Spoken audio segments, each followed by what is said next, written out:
Hello and welcome back to the channel. My name is Ethan and today I'll be going over what I studied in October. First things first, I finally managed to reach the 100 goal hour that's eluded me for a long time and it almost felt as though it would never happen, but it has happened now, so that's a really positive start. This year I have come close a couple of times, but then I've got behind schedule and it's never really happened, but yeah, it's a kind of feels like a weight off my shoulders.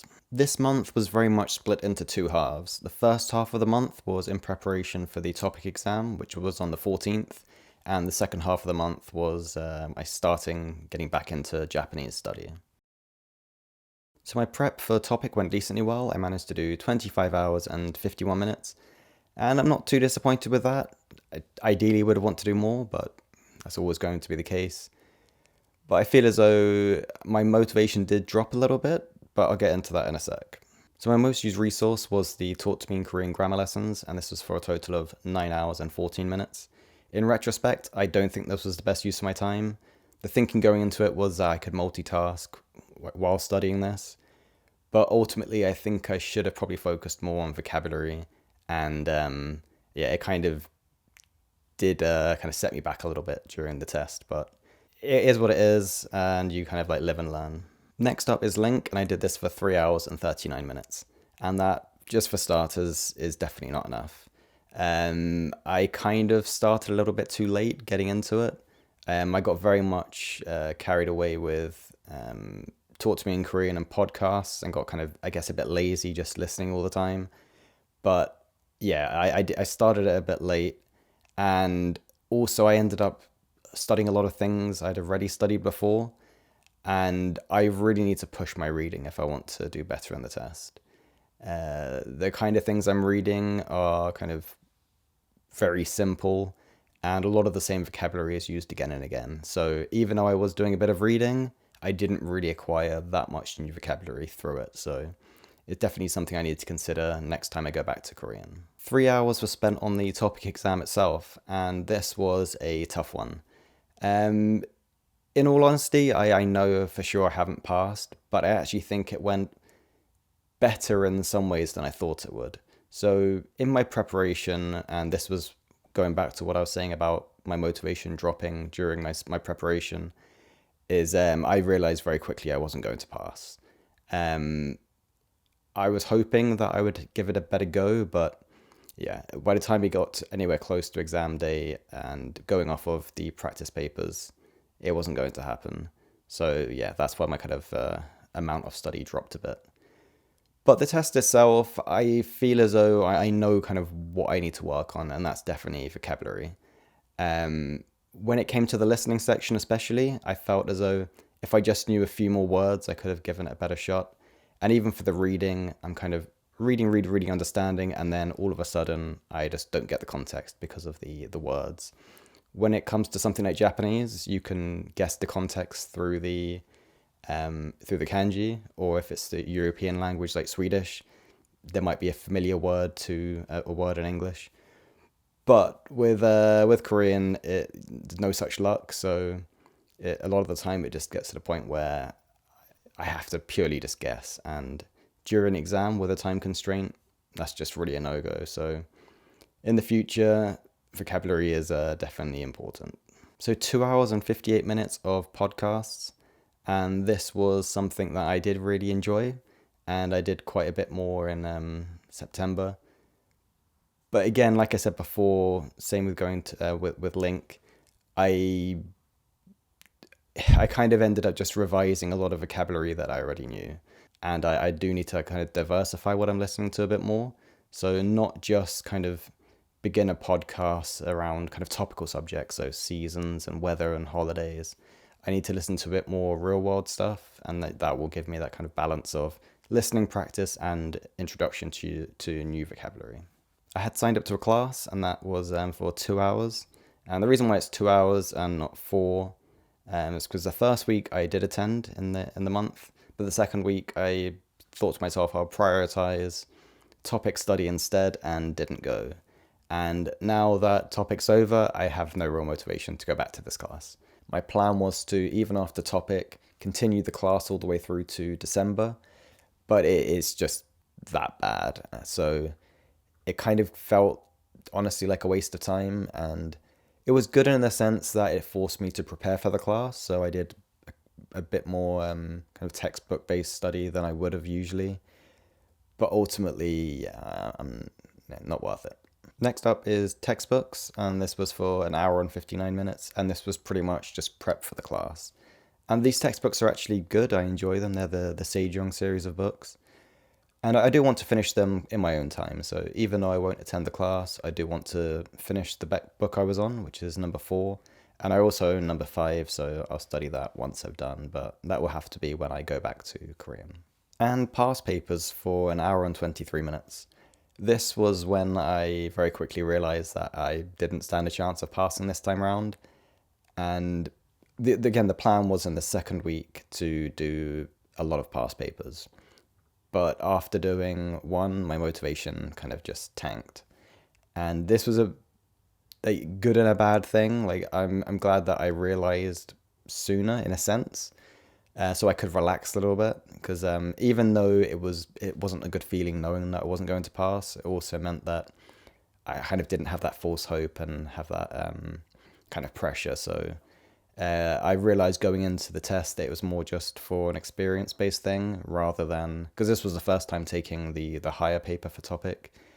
And yeah, so I didn't really feel any pressure on the actual exam day itself. So it is what it is. And just for the sake of brevity, and because I didn't study it that much, sentences I did on Anki for 47 minutes.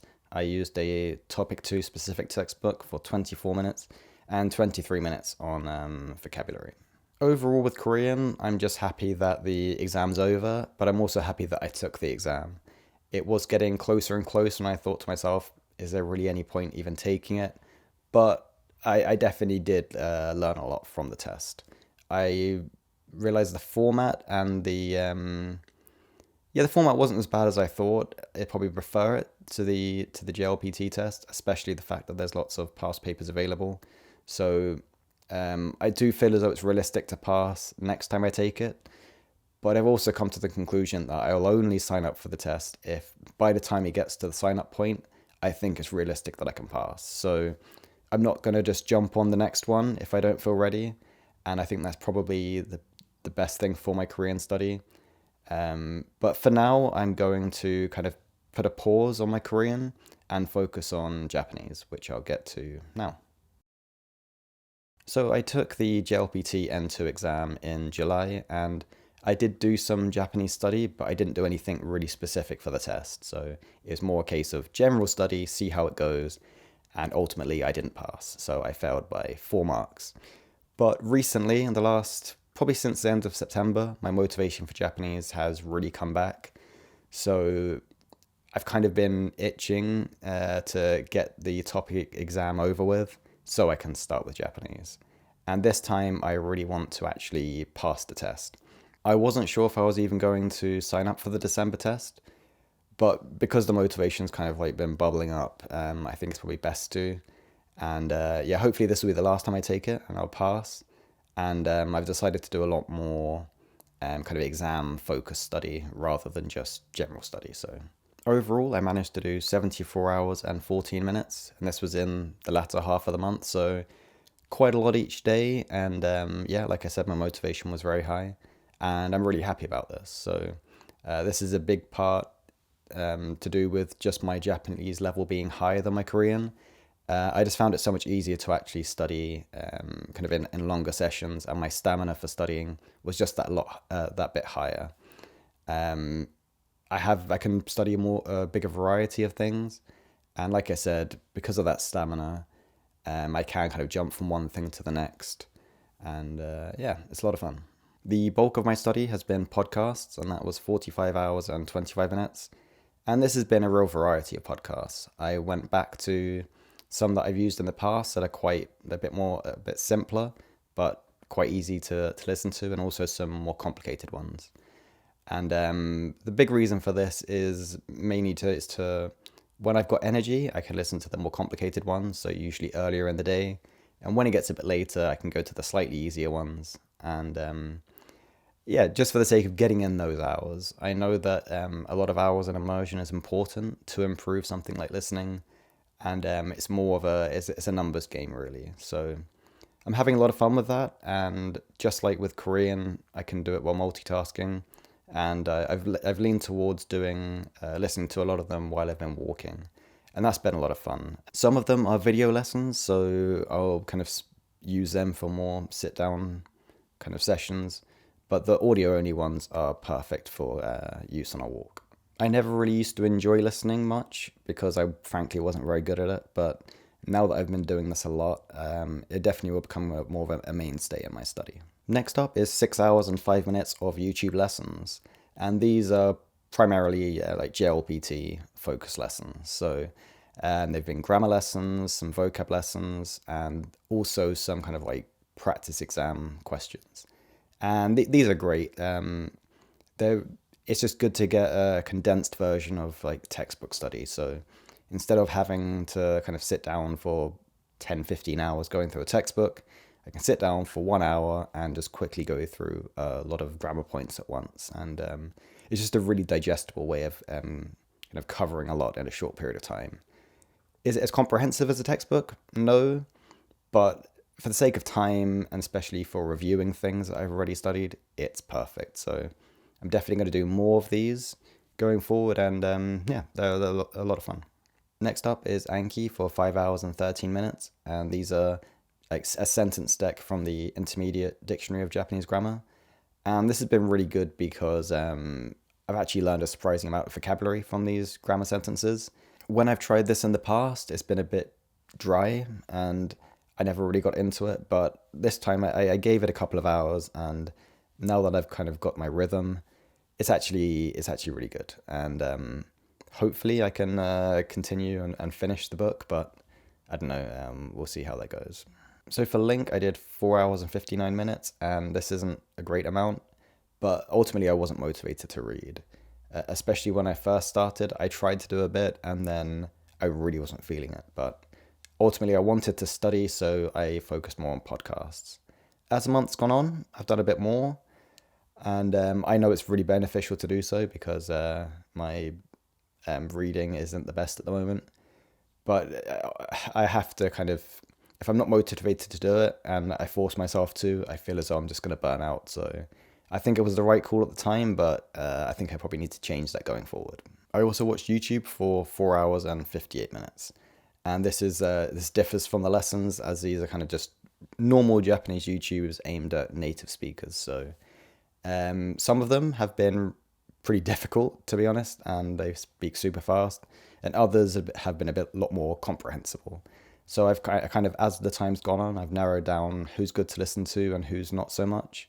And it's been really fun. Like in the past, as I said, my listening hasn't been great, and whenever I've tried to listen to YouTubers, it hasn't worked out. So I definitely feel as though I've improved because when through the podcasts, and because when I go to these lessons, it doesn't feel impossible.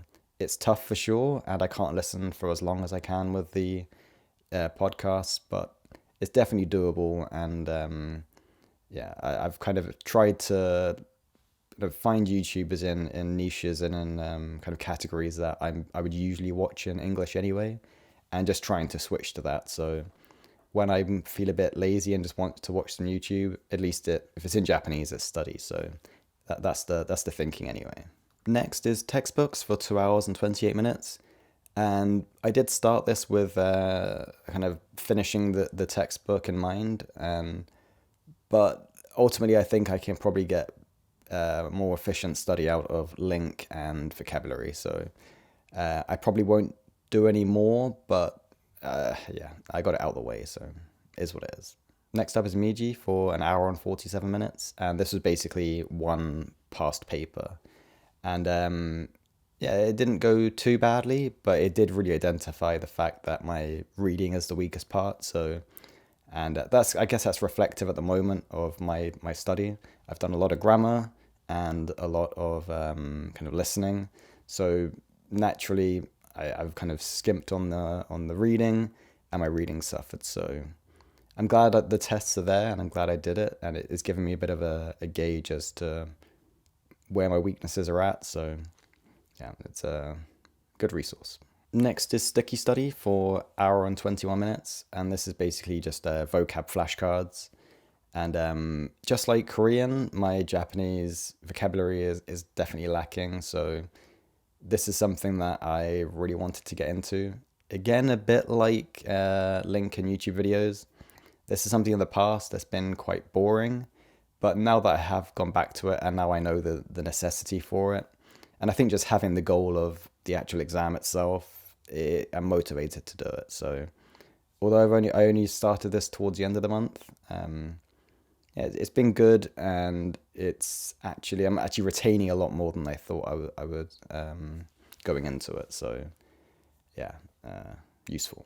The last few resources, I'm just gonna, just like with Korean, just quickly brush over just because it's not really statistically relevant. So an hour and 5 minutes of the intermediate dictionary of Japanese grammar, 33 minutes of Netflix, and 19 minutes of live streamed news.